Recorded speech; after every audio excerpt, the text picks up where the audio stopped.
Okay, so today we're going to take a look at kind of the craziest drill we got going. This is the spider drill.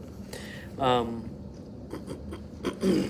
going to learn it kind of in one position, just going down, although I will, by the end of it, maybe give you a few different variations on it if you want to make it more complicated. But for our purposes, getting tested, really, this is the way I was shown the drill.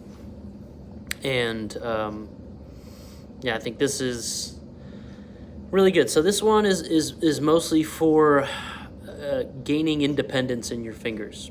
You ask a finger to do something, and that finger does it after this.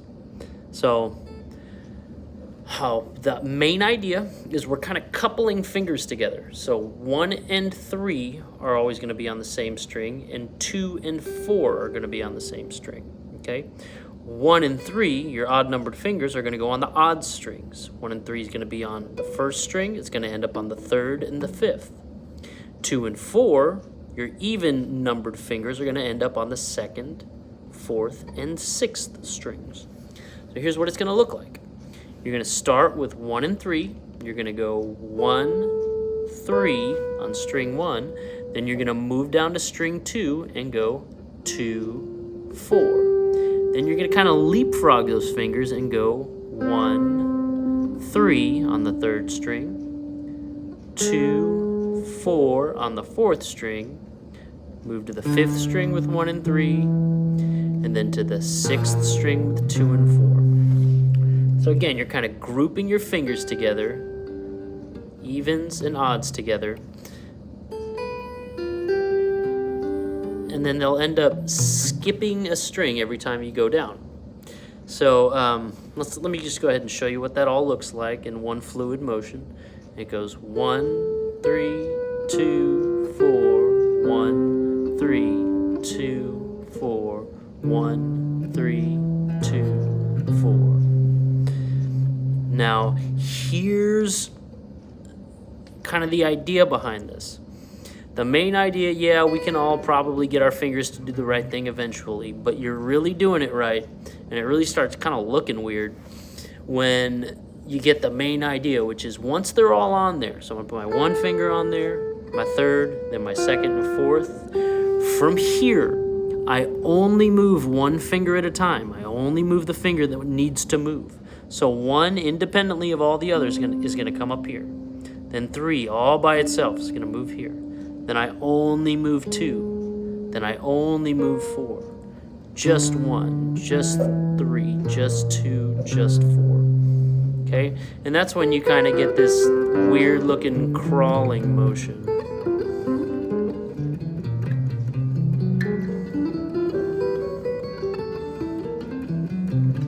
It's kind of creepy, right? If you've seen a spider walk up and down walls, they only move 1 leg at a time. It's almost like each leg has its own little brain in it. That's the idea. You want that for your hands.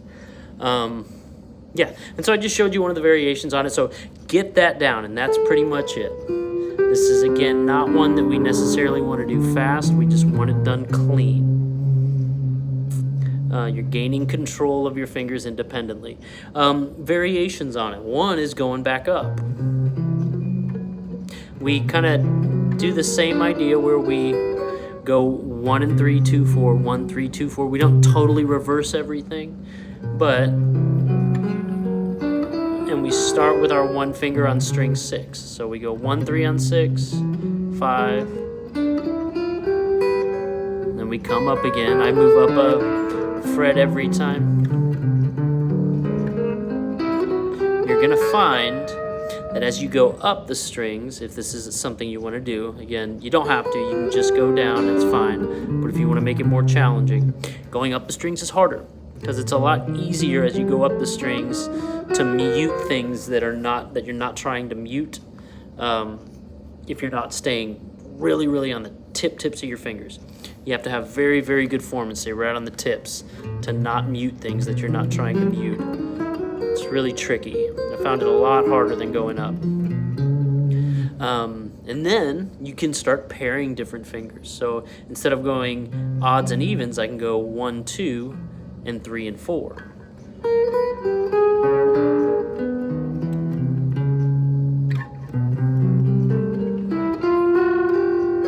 Same idea, only move one finger at a time. And then the only pair that we have left are grouping the insides and the outside fingers. So I can go 1 and 4 and 2 and 3. Ooh, I didn't do that right. There we go. Sometimes I have to stop myself because I get going too fast and I'm moving more than one finger at a time. Okay? That one's actually kind of has a cool sound. Okay. So again, go back to the beginning of the video, do the first one. I'm gonna give you one more. And this is crazy. But you can also expand it and turn it into a little bit of a stretch drill as well. So keep those fingers, but kind of blow the whole thing out. And right now what I'm doing is I'm going frets 4 to 7, and then 6 to 9. So instead of having 2 frets in between those fingers, I have 3. And that gets very difficult to do cleanly.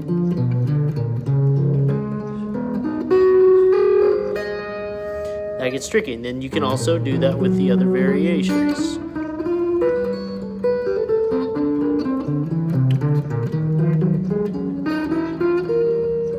Okay, you start really getting a good stretch, and a stretch that's also coupled with coordination and muscle building.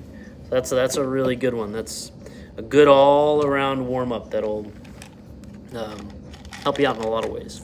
Again, you don't have to get that crazy with it. Just do the first way, but take it as far as you can. Why not? All right.